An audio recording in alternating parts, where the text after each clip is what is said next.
I'm a 51-year-old man who has been married to my 49-year-old wife for 26 years.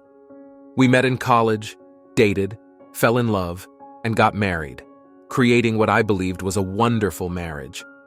We have 2 grown children, a 24-year-old son and a 22-year-old daughter.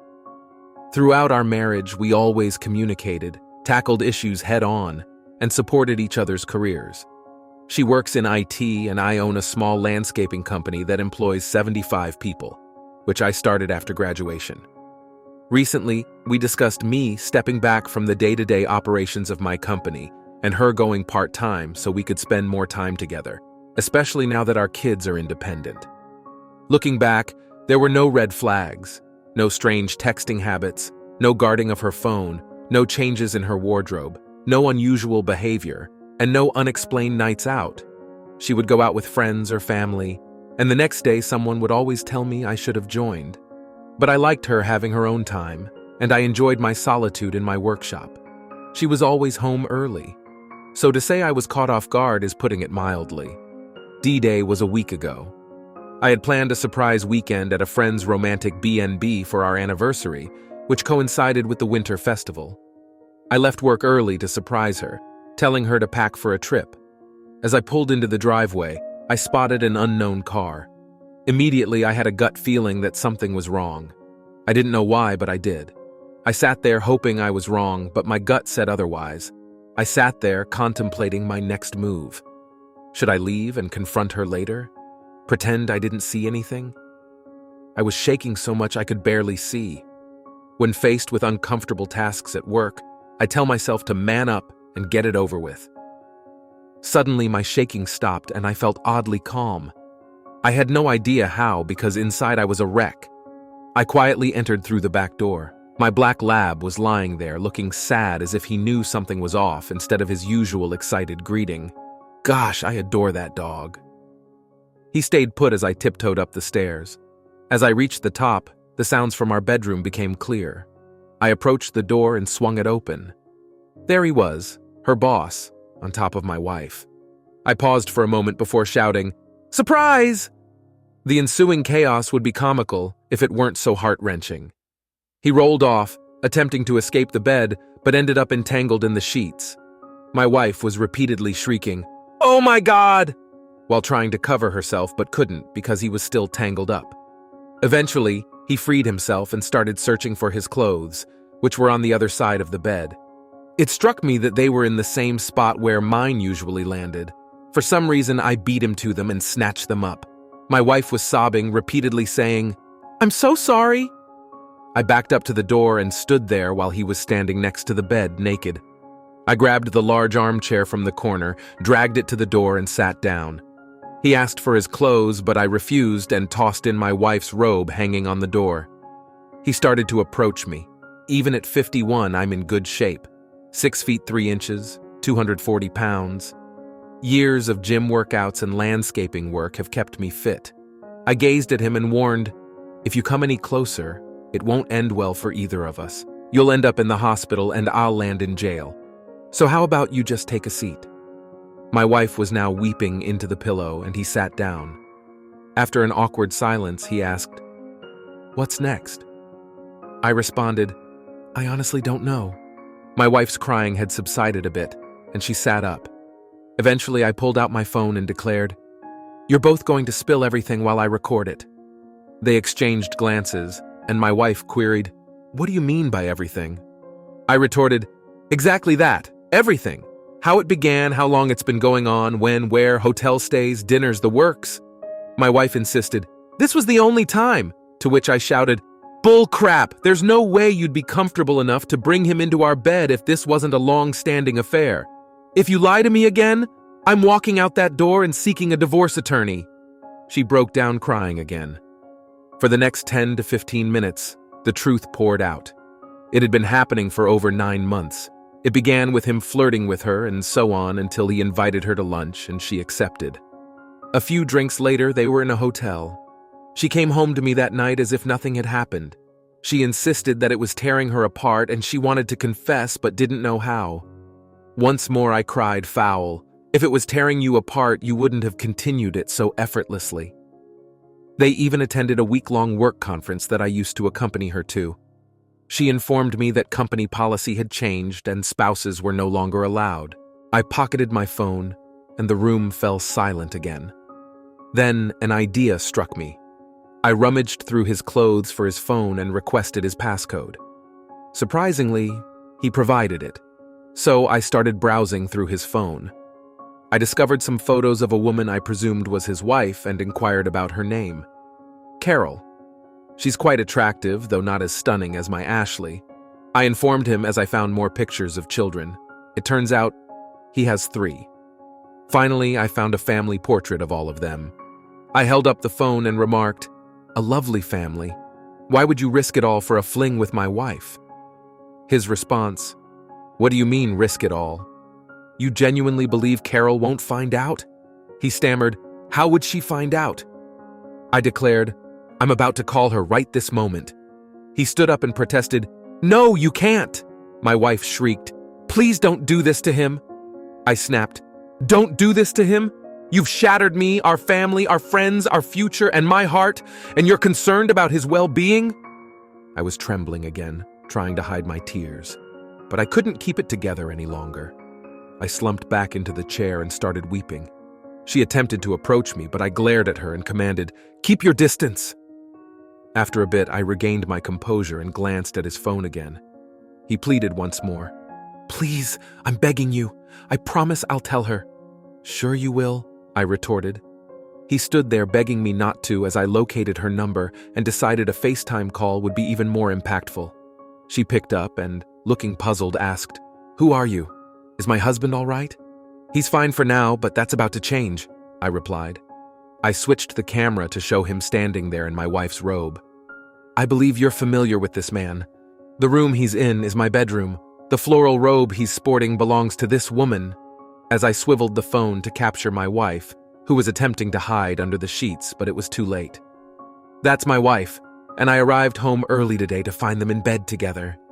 I genuinely felt sorry for her and terrible about how I broke the news. She began to sob, and he tried the, "Honey, I'm so sorry, I can explain, it was just one time" spiel.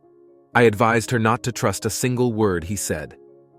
"It's been happening for over 9 months, and I've spent the last 15 minutes recording all the details they were willing to divulge. I'll text you my contact info, and you should send me your email address so I can forward you the video." I handed him his phone and overheard her warning him that a packed bag would be waiting outside when he got home, and if he tried to enter the house, she'd call the cops before she hung up. I threw his clothes at him, and he exited once he was dressed. Now it was just me and my wife left.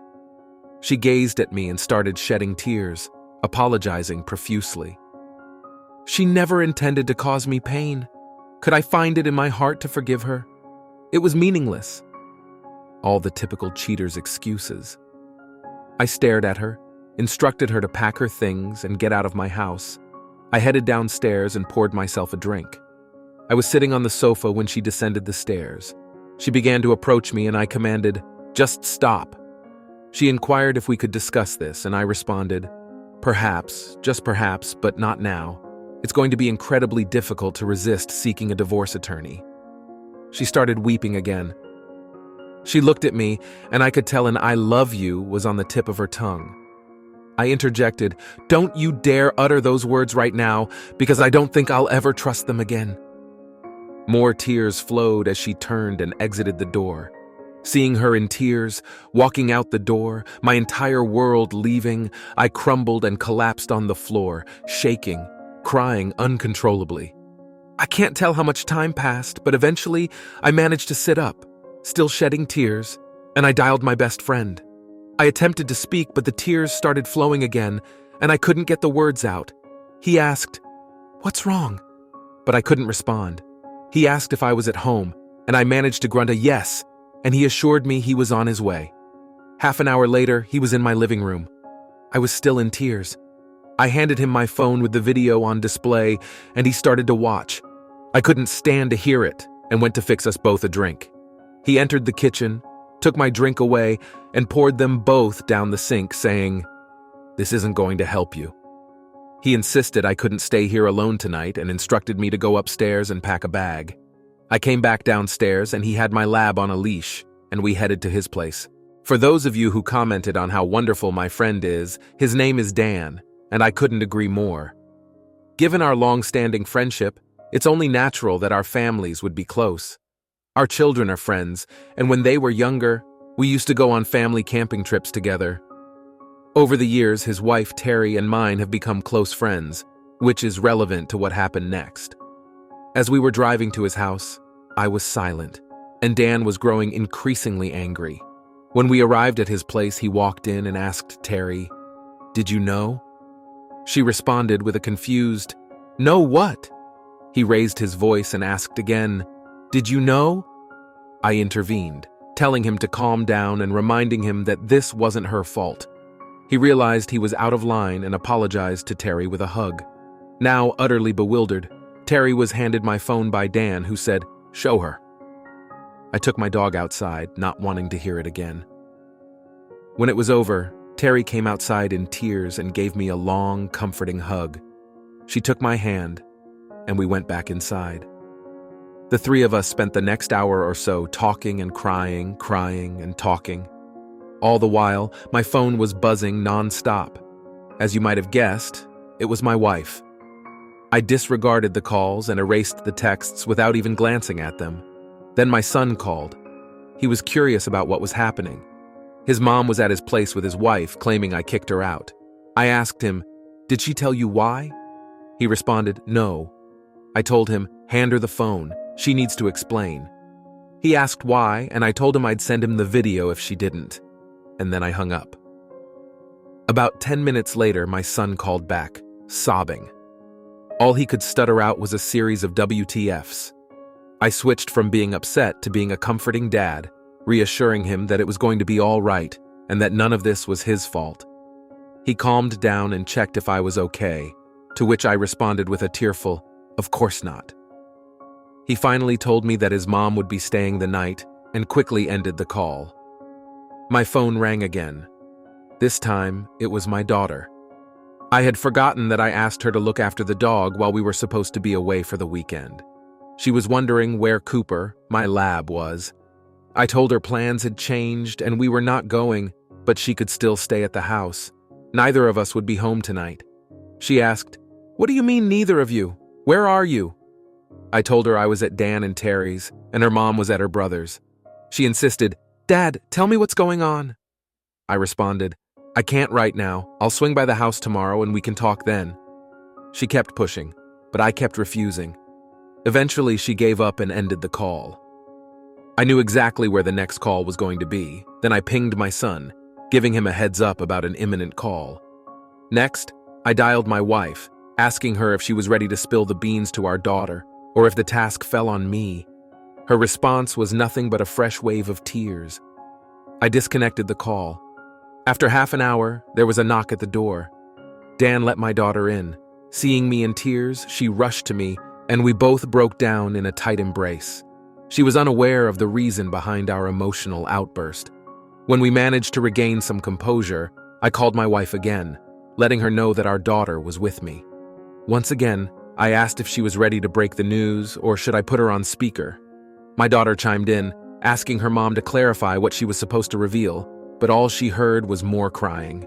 So I decided to step up, ending the call without revealing any details. I then dropped the bombshell. "I found out today that your mother has been having an affair for the past 9 months. Just when I thought my pain couldn't intensify, the look of hurt on my little girl's face brought me to my knees. She was shaking, too shocked to even cry. I was on the floor, a sobbing wreck, immobilized. I felt like I had let her down when she needed me the most. I couldn't even muster the strength to move. Terry, with tears in her eyes, rushed over to comfort her, promising her that things would eventually be okay. Dan was also shedding tears. Like I mentioned, our families are tight-knit. She finally released this heart-wrenching cry that I knew would haunt me forever, even if I lived to be a century old. I finally gathered myself and went to embrace them both. We all eventually found our way to the couch, lost for words. I asked my daughter if she was going to be all right.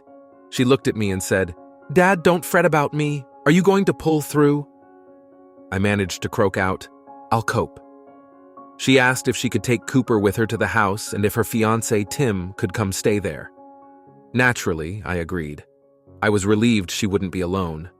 After she left, Terry was livid, saying, "I can't believe she did this," and proceeded to call her every name under the sun. She calmed down and grabbed her phone, saying she was going to call her. Looking at me, expecting me to object, I told her, "Go ahead, but put it on speaker." So she called, exchanging small talk and so on. Finally, she told her that Mike, that's me, called Dan in tears after she left the house and now I was staying there. She, Terry, knew everything. Again, more crying. Terry just let loose, yelling at her, "What were you thinking? How could you? Why didn't you come talk to me before you started down this path? If something was lacking, why didn't you talk to Mike? You know how understanding he is. Do you have any idea how many people you've hurt? Darlene, our daughter, just left here. I can't even begin to describe the look on her face when Mike told her. Dan and I will never be able to see you in the same light again. How could you be so damn self-centered?" More sobbing on the other end, repeating how remorseful she was. Terry didn't end the call, just listened to her weep. After a moment or so, I asked Terry to hand me the phone. "Ashley?" No answer. I called her name again, Ashley. She finally responded, "Yes, babe?" I retorted, "You've lost the right to call me that." More sobbing from her end. I just wanted to know, what are you truly sorry for? If I hadn't come home early, would you have realized the gravity of your actions? Or would you have slept with your boss once we returned from our trip? More crying. You're not really sorry for all the people you've hurt, including your boss's family. You're just sorry you got caught. I ended the call. Dan, Terry, and I chatted a bit more while my phone continued to buzz incessantly. I finally attempted to sleep, but to no avail. In the morning, I asked Dan to drive me home, gave Terry a hug, and expressed how much they both meant to me. I told Dan I planned to head to my cabin for some solitude. He agreed that it was a wise move. As we were driving, I noticed that amidst the flurry of notifications on my phone, there was one message from my wife's boss's wife, expressing her gratitude for the revelation and providing her email address. I forwarded the video and offered her the chance to reach out if she needed to unload. It might be beneficial for both of us. I packed up quietly, careful not to disturb Darlene and Tim. As I was loading up the truck, I picked up a couple of my .22 rifles. Dan questioned my actions, and I explained, "You know I usually do some target practice up there." "Not this time," he countered, confiscating them. Cooper hopped in, and off we went. Upon arrival, about 2.5 hours later, I got the place opened up and started a fire in the fireplace. Cooper and I took a stroll in the woods. It was somewhat soothing, but not entirely. My son rang to check up on me, and I informed him of my whereabouts. I told him if his mother wanted to stay at the house, that was fine, but she needed to clear out before I returned. He agreed. After our walk, Cooper dozed off by the fireplace, and I headed out to chop some firewood. It was a great workout, and surprisingly therapeutic. With each axe swing, I alternated between envisioning my wife's face and her boss's. I stayed put Saturday, Sunday, and Monday. On Monday, I started making calls. First to my office, letting them know I'd be out for a bit but could be contacted for emergencies. Next, I called my go-to attorney for any company-related legal issues, who recommended a divorce lawyer. Thursday, I've got a meeting with a lawyer I've contacted. Then I'm on the phone with the bank, putting a hold on our shared accounts. Next up, credit cards, canceling them all, and asking for new ones to be sent out. Being alone in the woods had given me some clarity about my next steps. I found myself trembling again, questioning whether I was really going to go through with this or try to salvage our marriage. After I got home, I found this subreddit and started reading other people's stories. It helped, but only a little. Midweek, I headed into the office and chatted with my HR manager. We have a close professional relationship that's about to get more personal. I spilled the beans and asked for advice on how to approach their company. She advised me to talk to my lawyer before I did anything. She asked if I was going to get tested. She recommended someone and also said I should see my doctor for an STD check. I made calls to both and set up appointments for Thursday. I met with my now lawyer, showed her the video, and this time I could actually listen. She started shaking her head and said, Why do people do such stupid things? It turned out she had absolutely no tolerance for cheaters. Her husband cheated on her and dragged her through hell, so much so that she changed her practice and became a divorce attorney. She reassured me that everything would be okay, and I signed a contract with her. I asked about telling the wives and the boss's HR, and she said we should wait. In the meantime, I've had a meeting with my wife. She's taken refuge at our son's place. At least she's wise enough to understand that I need some space and wasn't at the house when I returned. I've been crashing on the couch because I can't bear to step foot in our bedroom. When I need to grab stuff, I try to get as much as possible to minimize the number of times I have to enter that room. Thanks for sticking with me this far. It took an eternity to type this out. Writing about my daughter had me in tears for several hours. I'll provide another update next week. Once again, I want to express my deep gratitude for all the advice and support I've received from this community. I'm indebted to each and every one of you in a way I can never repay. All I can do is say thank you and try to respond to all the comments. The support and encouragement have been incredibly helpful. Many of you have commented on the strength I showed during the confrontation, but right now, I feel anything but strong. I'm just going through the motions. All the advice has been excellent and is helping me move forward. Secondly, the reason for this post in my original one was because I was seeking help. Trust me, there was plenty given. The reason my first post was removed was because it had too much storytelling and not enough requests for support. I'll try to keep this brief, but I believe details are important.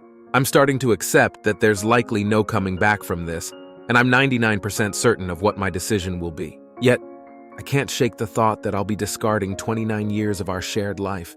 Even now, I can't bring myself to type X and still refer to her as my wife. What's wrong with me? On D-Day, she ended up at our son's place with his wife. He called, puzzled about what was going on and why I'd kicked his mom out. I told him she needed to tell him or I would. He knew I'd gone to my best friend's house. My daughter, who was supposed to be dog-sitting, came home to find no dog. Eventually, she showed up at my friend's place, wanting to know what was wrong. I told her. The pain on her face was worse than catching my wife in bed with her boss, and it devastated me. She left with the dog to our house and had her fiancé come over. On Saturday morning, I told my friend I was going to spend a few days at the cabin. Could he drop me home? He agreed it was a good idea, so I packed up, took the dog, and spent some time at the cabin, walking in the woods with the dog and splitting firewood. It was a good workout and therapeutic. I stayed there until Saturday, then drove home on Monday. I started making phone calls to the bank, credit card companies, and a lawyer I use for company matters. He recommended someone whom I called and met on Thursday. I played her the recording. She was extremely confident, and I hired her. I asked about informing my wife's boss's HR department, and she suggested we hold off. I'm home now, sleeping on the couch. I can't bring myself to go into the bedroom except for clothes. On Friday, my son called to tell me his mom couldn't stay there anymore. It was causing a strain for him and his wife. Could she come home? I hadn't spoken to my wife since D-Day.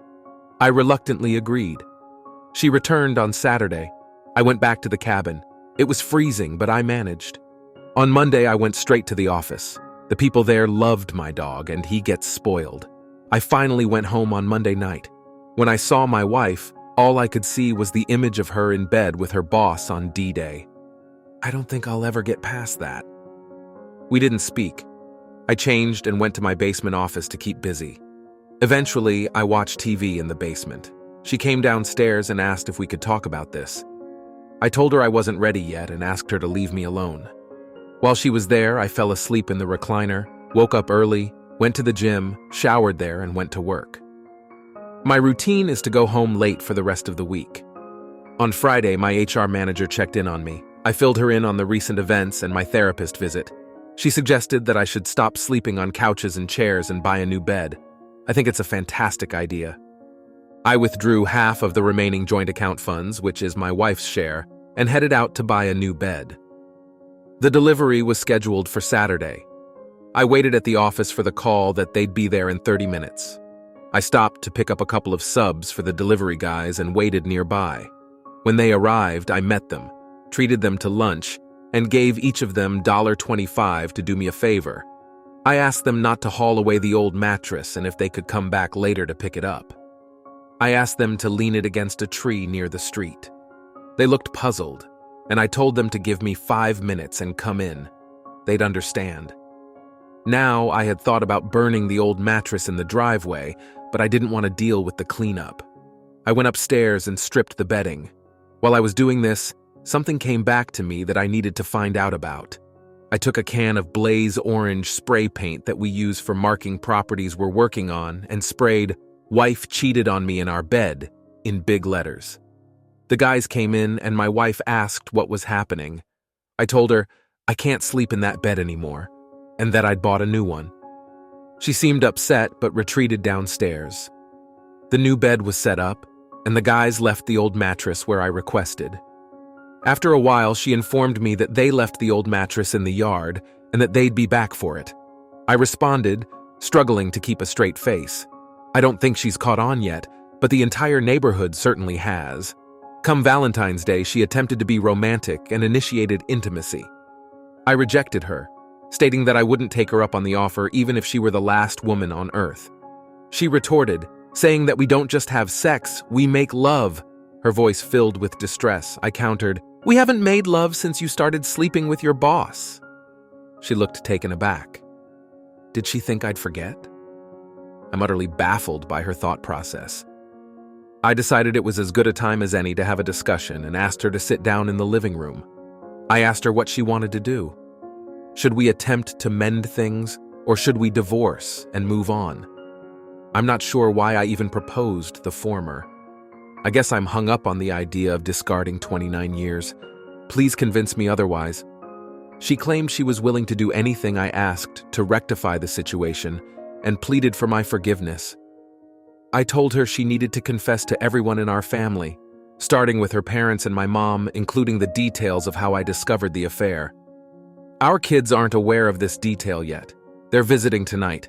I'll provide an update later on how that unfolds. That's my current situation. I'm still in a state of shock from everything and constantly battling the urge to confront her boss, but I still need advice. When will things start to improve, or is this my new reality? That evening, my dad passed away 3 years ago. Her parents, her sister, and brother-in-law all came over. We all settled in the living room, and I made sure to sit as far away from her as possible. They started with the comforting words, "What's wrong? We love you. Everything will be okay," assuming someone was seriously ill. I glanced at her and said, "This story isn't going to tell itself." Her dad looked at me, and I swear his eyes were saying, "Oh no," as if he sensed what was coming. I have to give her credit. She tearfully confessed everything, including the part where I walked in on them in our bed. After a long, uncomfortable silence, she pleaded, "Somebody say something." I responded, "What are they supposed to say? That you're a terrible person? That you've hurt me more than you can imagine? Ripped my heart out, thrown away 29 years, and ruined our family?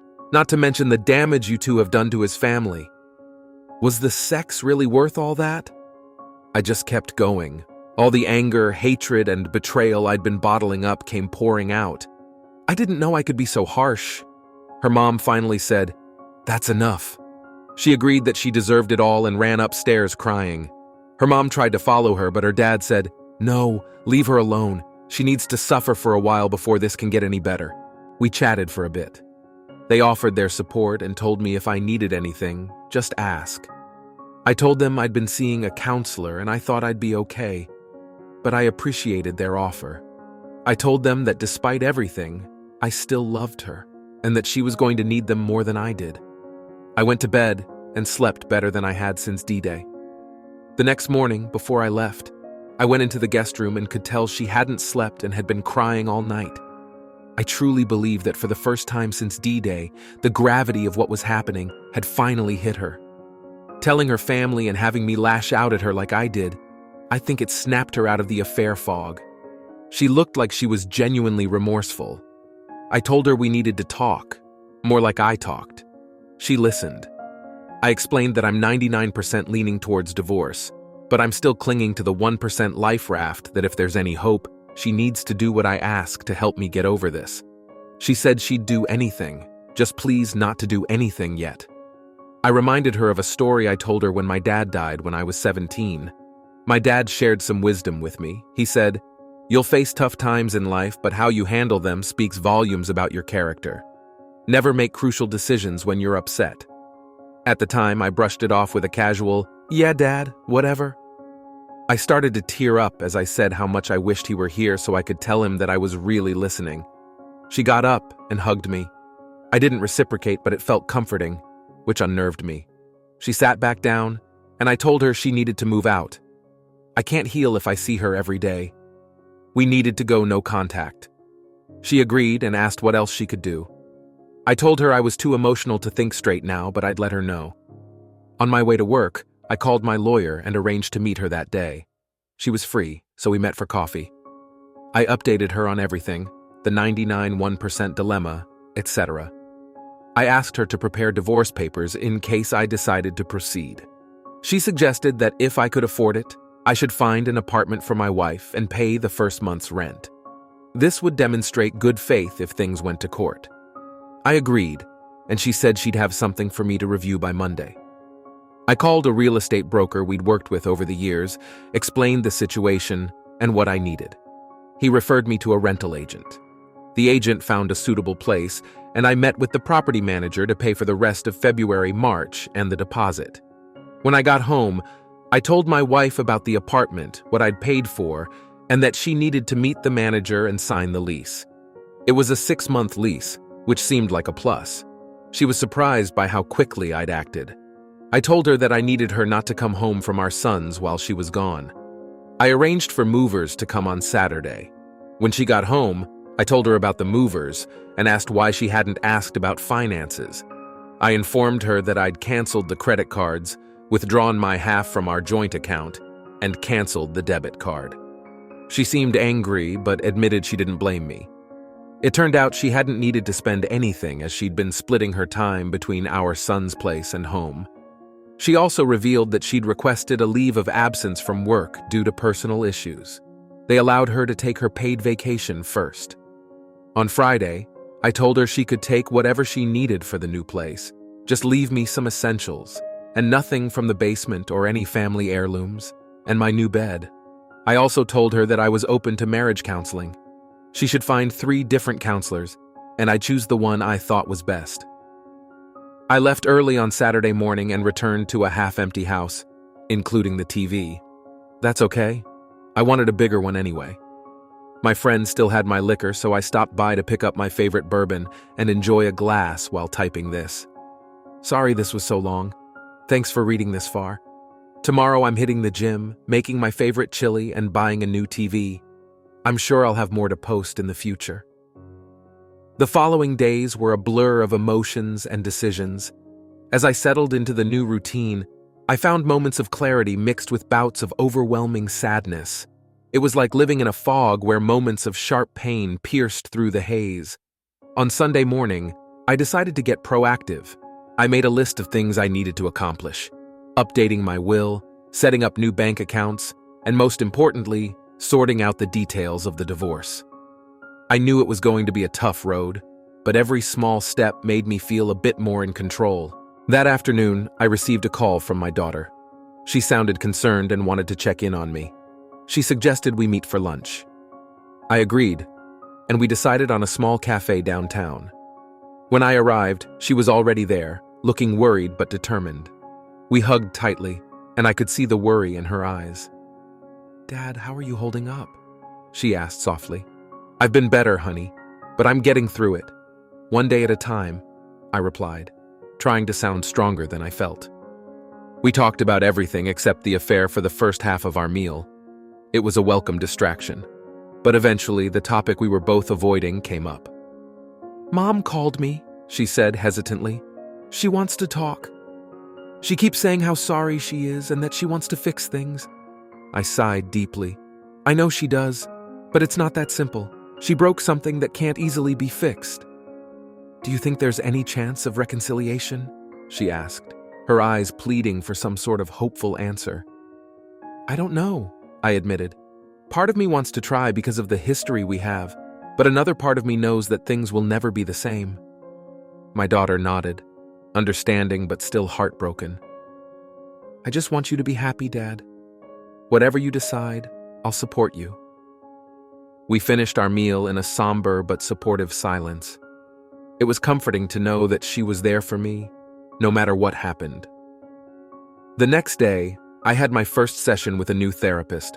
My lawyer had recommended her, saying she specialized in helping people through infidelity and divorce. Her office was warm and inviting, a stark contrast to the turmoil in my heart. Mike, it's nice to meet you. I'm Dr. Stevens, she said with a kind smile as she extended her hand. Nice to meet you too, I replied, shaking her hand and taking a seat on the comfortable couch. We started with the basics, my background, my marriage, and then the events leading up to the discovery of the affair. It was painful to recount, but Dr. Stevens was patient and empathetic, allowing me to express my emotions without judgment. Infidelity is one of the most painful experiences a person can go through, she said gently. It's normal to feel a wide range of emotions, from anger to sadness to confusion. The important thing is to allow yourself to feel these emotions and not suppress them. I just don't know if I can ever trust her again, I confessed. She shattered my heart, and I don't know if it can be mended. Trust is something that will take a long time to rebuild, if that's the path you choose, she said. But the first step is to focus on your own healing. It's okay to prioritize your well-being right now. The session was draining but necessary. It felt like I had taken the first step towards healing, even if it was a small one. Over the next few days, I threw myself into work and activities to keep my mind occupied. I spent time at the gym, took long walks with Cooper, and even started reading a few books that had been collecting dust on my shelf. Each day was a struggle, but I was slowly finding my footing. One evening, as I was going through some old photo albums, I found a picture of our family from a vacation years ago. We were at the beach, all smiles and laughter. It was a bittersweet reminder of happier times. I sat there for a long time, staring at the photo, wondering where things had gone so wrong. Just then, my phone buzzed. It was a message from my wife. She had found a marriage counselor she thought would be good for us and wanted me to look into it. I stared at the message, conflicted. Part of me wanted to ignore it, but another part of me felt a flicker of hope. I decided to respond. I'll look into it, I typed, before hitting send. It was a small step, but it felt significant. The following week, we had our first session with the counselor. Her name was Dr. Harris, and she came highly recommended. The session was awkward at first, with both of us unsure of what to say. Dr. Harris guided us through the initial discomfort and began to unpack the layers of our relationship. Infidelity doesn't just happen out of the blue, Dr. Harris explained. It often stems from deeper issues within the relationship. It's important to identify these issues and address them if there's any hope for healing. My wife, Ashley, was visibly emotional. I know I messed up and I'm so sorry. I was selfish and didn't think about the consequences. I want to make things right, but I understand if you can't forgive me.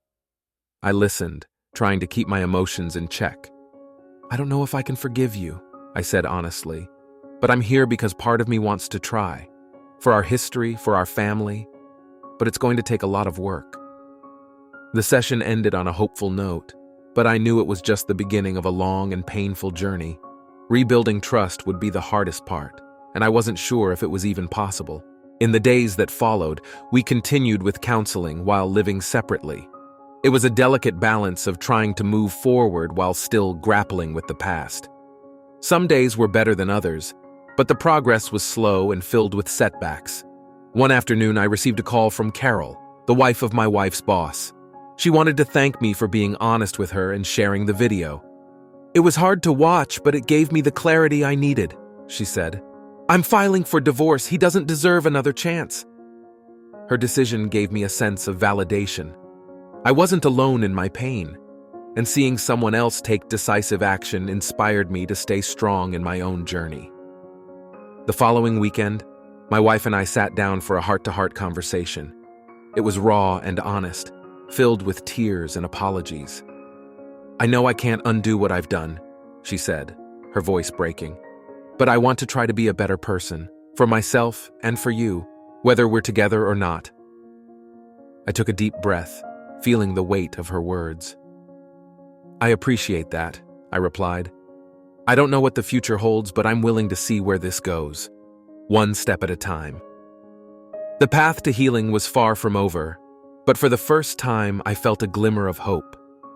It wasn't about forgiveness or reconciliation just yet. It was about taking small steps towards understanding and maybe, one day, finding a way to rebuild what was broken. The weeks that followed were a whirlwind of counseling sessions, tough conversations, and emotional ups and downs. Living separately while trying to work on our marriage was a challenging balance. Every session with Dr. Harris brought new insights, but also new questions about whether or not we could truly move past this betrayal. During one of our sessions, Dr. Harris suggested we try writing letters to each other. Sometimes writing can help you express things you find difficult to say face to face, she explained. It's a way to communicate your feelings and thoughts without the immediate pressure of a verbal response. I agreed to give it a try, and that night, I sat down with a pen and paper. It felt strange at first, but as I started writing, the words began to flow. I wrote about my pain, my anger, and my confusion, but I also wrote about the good times we had shared and the reasons I was willing to try to work things out. It was cathartic, and by the time I finished, I felt a weight had been lifted off my shoulders. When we exchanged letters at our next session, I was nervous. I didn't know how Ashley would react to my words, and I wasn't sure what she had written in hers. Dr. Harris gave us some time to read each other's letters in silence before discussing them. Ashley's letter was heartfelt and remorseful. She wrote about how she had taken our relationship for granted, how the affair had been a way to escape from her own insecurities and unhappiness, and how she deeply regretted the hurt she had caused. She acknowledged that rebuilding trust would be a long and difficult process, but expressed her commitment to doing whatever it took. Reading her words, I felt a mix of emotions. I was still angry and hurt, but there was a part of me that appreciated her honesty and willingness to face her mistakes. It was a small step forward, but it was something. Dr. Harris helped us navigate the emotions brought up by the letters. Rebuilding trust and healing a relationship after infidelity requires transparency and a willingness to address the underlying issues, she said. You both need to be open and honest, not just with each other, but with yourselves. As the weeks turned into months, we continued to attend counseling sessions and work on our relationship. There were days when it felt like we were making progress, and days when it felt like we were stuck in the same painful loop. But through it all, we kept communicating, kept trying. One evening, Ashley invited me over to the apartment I had rented for her. She had cooked dinner and wanted to have a serious conversation about our future. As we sat down to eat, I could see the anxiety in her eyes. Mike, I know this has been incredibly hard on you, and I can't begin to express how sorry I am for what I did, she began. I know I've asked for forgiveness, but I also know that might never happen. I just want you to know that I'm committed to being a better person, whether we're together or not. I took a deep breath, feeling the weight of her words. I appreciate that, Ashley, and I want you to know that I'm not here because it's easy. I'm here because, despite everything, I still believe in what we had. But it's going to take a lot more time and effort to see if we can rebuild that trust. We talked for hours, laying everything out on the table, our fears, our hopes, our doubts. It was one of the most honest conversations we had ever had. By the end of the night, I felt a glimmer of hope. It wasn't a promise of reconciliation, but it was a step towards understanding each other better. Meanwhile, I was also focusing on my own healing.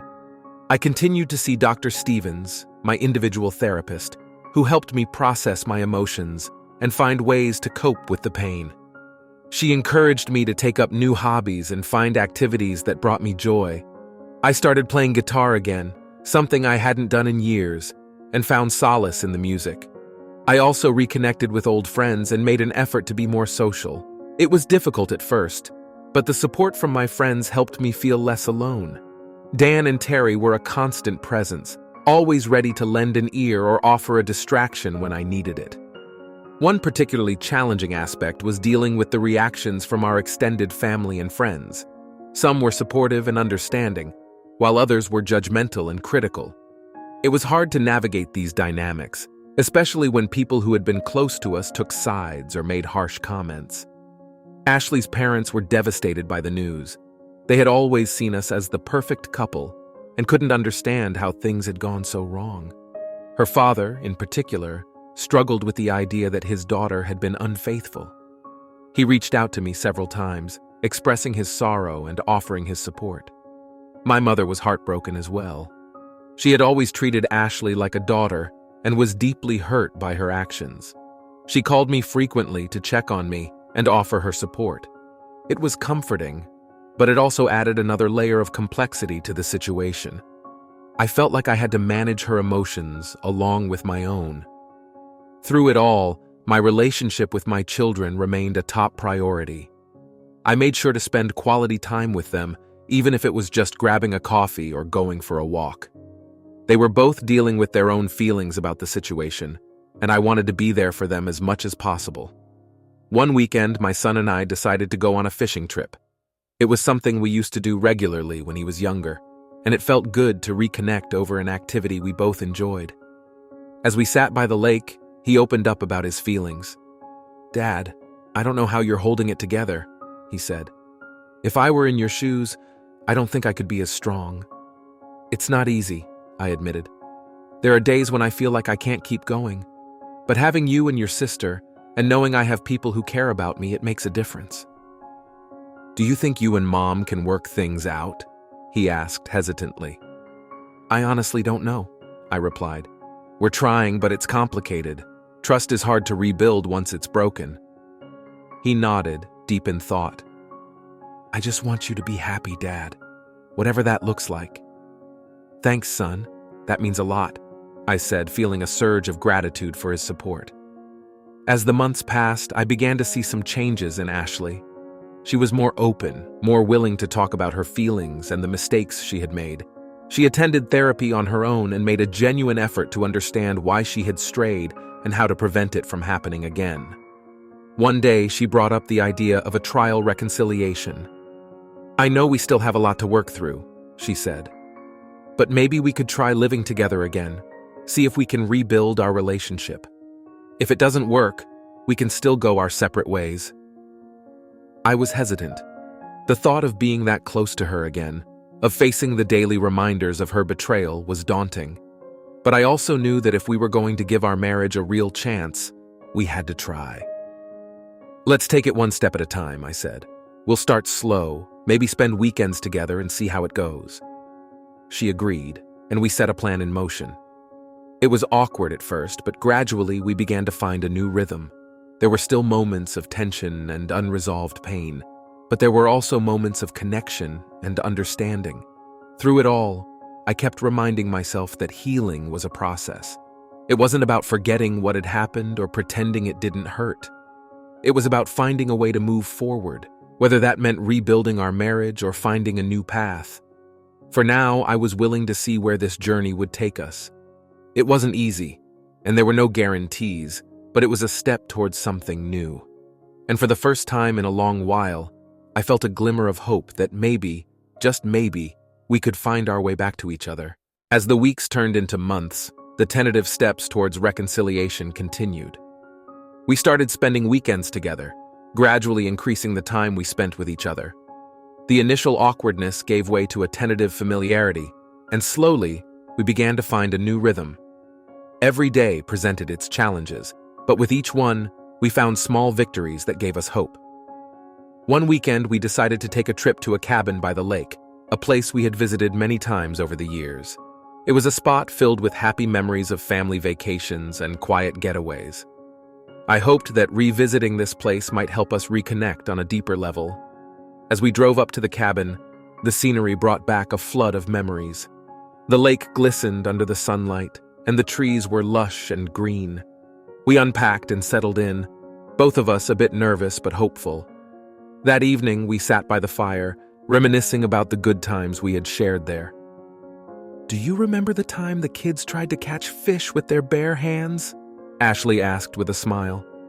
I chuckled, recalling the sight of our son and daughter splashing around in the shallow water, determined to catch fish without a rod.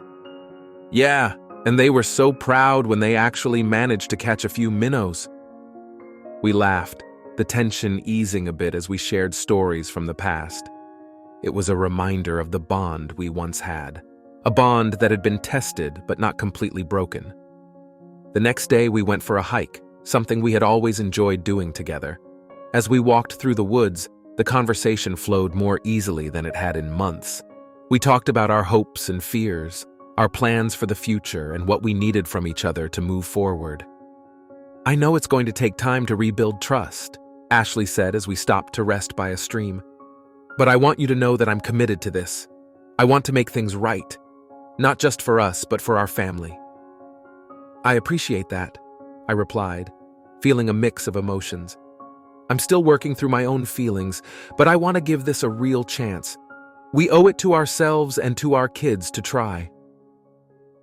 That evening, we cooked dinner together, a simple meal of grilled fish and vegetables. It felt like a return to normalcy, even if just for a moment. After dinner, we sat on the porch, watching the stars come out. It was a peaceful night, and for the first time in a long while, I felt a sense of calm. The trip wasn't a magic fix, but it was a significant step in the right direction. It reminded us of what we had once shared and what we could possibly rebuild. Returning to our routine, we continued to work on our relationship, both in and out of counseling. There were setbacks and difficult conversations, but there were also moments of connection and understanding. One of the most challenging aspects was addressing the underlying issues that had led to the affair. Dr. Harris helped us explore these in our sessions, encouraging us to be honest about our needs and feelings.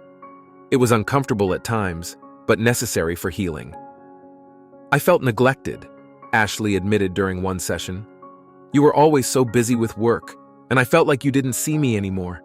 I know that's not an excuse for what I did, but it's the truth." I nodded, acknowledging my part in our disconnect. "I was so focused on providing for our family that I didn't realize I was neglecting our relationship. I should have been more present." These conversations were painful but crucial. They helped us understand the gaps in our relationship and what needed to change moving forward. It was a process of rebuilding from the ground up, addressing the foundation before anything else. One evening, as we sat in the living room of her apartment, Ashley turned to me with a serious expression. "Mike, there's something I need to tell you," she said, her voice trembling. My heart skipped a beat, fearing the worst. "What is it?" She took a deep breath. "I've been in contact with Carol. We've been talking about everything that happened and how it affected all of us. She's going through a lot, but she wanted me to tell you that she appreciates your honesty and that sharing the video helped her make a difficult but necessary decision." I was surprised, but also relieved. I'm glad she's finding some clarity. It wasn't easy to share that, but I felt she deserved to know the truth. Ashley nodded. She's filing for divorce and is determined to move forward with her life. It's been a difficult process, but she's finding her strength. It was a reminder of the broader impact of our actions and the importance of honesty, even when it was painful. Knowing that Carol was taking steps to rebuild her life gave me a sense of validation and reinforced my commitment to finding my own path forward. As the months passed, we slowly began to reintroduce normalcy into our lives. We spent more time with our children, went on family outings, and even hosted a few gatherings with close friends. It wasn't always easy, but it was a reminder of the life we were trying to rebuild. One particularly memorable evening, we had a small barbecue at our house. Our son and daughter came over, along with a few close friends. It was the first time in a long while that the house felt alive with laughter and conversation. As we sat around the fire pit, roasting marshmallows and sharing stories, I looked around at the faces of the people who had supported us through the toughest time of our lives. It was a reminder of the strength of community and the importance of leaning on those who care about you. Later that night, after everyone had left, Ashley and I sat in the quiet of our living room. Tonight was nice, she said, a hint of hope in her voice. Yeah, it was, I agreed. It's good to have these moments to remind us of what we're working towards. She reached out and took my hand. Thank you for giving us a chance, for trying to rebuild what we lost. I squeezed her hand gently. It's not easy, and we have a long way to go, but I'm willing to keep trying if you are. Her eyes filled with tears, but this time, they were tears of hope. I am. I promise. The journey was far from over, but we were making progress. Each day was a new opportunity to rebuild trust and strengthen our bond. There were still moments of doubt and pain, but there were also moments of connection and hope. Through counseling, open communication, and a commitment to healing, we were slowly finding our way back to each other. It wasn't about forgetting the past, but learning from it and using those lessons to build a better future. As I sat there holding Ashley's hand, I felt a sense of peace. We had a long road ahead, but for the first time, I truly believed that we could make it. We were no longer just surviving, we were beginning to live again together. In the end, it wasn't just about saving our marriage. It was about finding ourselves, understanding our needs, and building a life that was stronger and more resilient than before. And that, more than anything, gave me hope for the future.